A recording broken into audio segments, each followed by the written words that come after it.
نورالدین ملکزاده کارمند دادگاه شهر دوشنبه با نشر چند عکس در صحنه رسمی این دادگاه خبر داد که از 10 دکامبر در دادگاه پایتخت تاجیکستان بررسی پرونده جنایتی پرسر و صدای سفرов دونایور کریموویچ و راوپов سعدالله عبداللهویچ که در صادر نمودن جنایت در ماده 104 قسم 2 بندهای و ض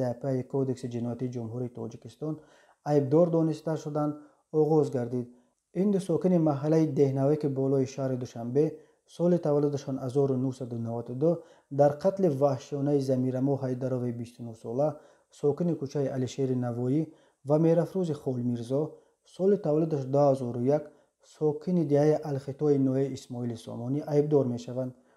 جسد زمیرمو بعد 2 سال و 8 ماه گم شدنش و میرافروز را بعد 8 ماه از یک غار در بالای تپه های دهه خرنگان نوحه ورزو پیدا کردند. این دو کشتار بیرحمانه موج واکنش ها را به بار آورد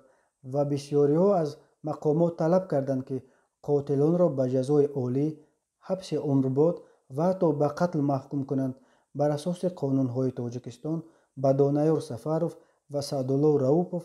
از 15 سال زندان تا حبس عمرباد تهدید می کند.